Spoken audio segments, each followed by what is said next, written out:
আমি এই মুহূর্তে দাঁড়িয়ে আছি ঢাকার কমলাপুর রেল স্টেশনে।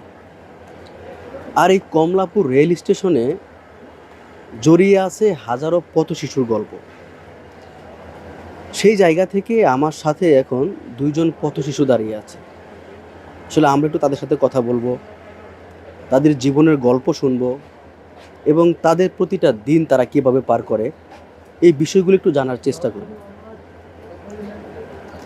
তো কেমন আছো? ভালো। ভালো আছো? কি নাম তোমার? আলামিন। আলামিন। তোমার নাম কি? মোহাম্মদ কিশোর।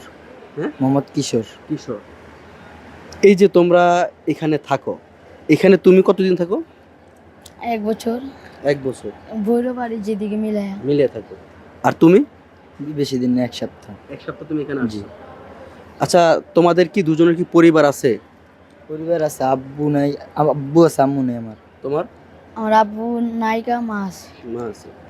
আচ্ছা, এই তোমরা দুজন মানে পরিবার ছাড়া কতদিন এইভাবে এই যে ছিন্নমূলভাবে জীবনযাপন করতেছো? আজকে 1 বছর হবে। 1 বছর বাড়ি ছাড়া। জি। তুমিও? তুমি কত বছর? আমি 1 বছরই। 1 বছর। তো কেন তোমরা এই যে বাড়িঘর পরিবার ছেড়ে এইখানে এইভাবে কষ্টে জীবনযাপন কেন করো? আমার ফ্যামিলিগতভাবে কিছু সমস্যা আছে, এই কারণে আমি স্টেশন থাকি। জি। মানে পরিবার কি চায় না তোমার যে তুমি তাদের কাছে থাকো? চাই, আমার আব্বু একটু সমস্যা দেখে এই কারণে আমি একটু রাস্তায় থাকি। মানে চলাফেরা কষ্ট হয়, ঘুমাইতে কষ্ট হয়, খেতা বালিশ নেই, টাকা পয়সা চলতে কষ্ট হয়, কেউ চাকরি টাকরি দেয় না, এরকম খাইতে কষ্ট হয়, চলতে কষ্ট হয় এরকম। আচ্ছা, তোমরা এখন যেই জীবনটা পার করতেছো এই জীবনটা কিন্তু মনে করো যে সমাজের যেটা পরিবেশ রয়েছে সেটার বাইরে তোমাদেরকে মানুষ অন্য চোখে দেখে, খারাপভাবে নেয়। সেই জায়গায় তোমরা যদি এইভাবে জীবন পার করো তাহলে তো তোমাদের ভবিষ্যৎ অন্ধকার। তোমাদের কি মন চায় না যে সমাজের অন্য 8-10টা ছেলেদের মতো তোমাদের জীবনটা পার করতে? যে এরকম চাই, কিন্তু এরকম তো চলতে পারি না, বা অর্থনৈতিক সমস্যা বিধায়, বা কেউ চাকরি দেয় না পরিচিত ঠিকানা ছাড়া, এরকম বিষয়ে এই কারণে আমরা যে রাস্তায় থাকতে হয়, কষ্ট হয়, এইভাবেই চলি। এখানে তোমরা কিভাবে থাকো, রাত পার করো কিভাবে? এই যে স্টেশনে এইভাবে ঘুমাই, কোনো বিছনা নাই, কোনো বেডিং পত্র নেই, এইভাবে ঘুমাই। কিভাবে থাকো? জি ভাই। মানে তোমার কাছ থেকে আমি শুনলাম যে তুমি এর আগে ভৈরব ছিলা। ভৈরব কোথায়? তাও কি এই যে রেল স্টেশনে ছিলা? এই যে ওভারব্রিজের উপরে। ওভারব্রিজের উপরে? হ্যাঁ। সেখানে ছিলা কতদিন? এদিকে অনেক দিনই আছে, 1 মাস। 1 মাস এদিকে 1 ছিলা। মাস আসছিলাম। এদিকে চিটাগাং যাই একবার, চিটাগাং রোড যাই একবার, আর একবার ভৈরব আসি, একবার চিটাগাং যাই একবার ভৈরব আসি।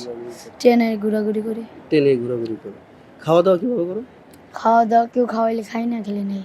না খেলে না খেয়ে থাকো। ও, কষ্ট হয় না নিজের মানে অন্য তোমার বয়সে তো আরো অনেক ছেলেরা আছে, তারা তো অনেক সুন্দর জীবনযাপন করে, সেই জায়গায় যে তুমি এত কষ্ট করো এটা কি তোমাদের খারাপ লাগে না? হার্ট তো লাগেই।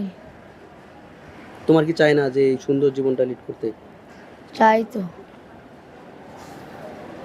তোমার কাছ থেকে আমি শুনলাম যে তুমি কালকে ট্রেনে আসার সময় তুমি গায়ে যে পোশাক ছিল এইগুলাই ছিল, এগুলাতে তুমি বৃষ্টিতে ভিজছো।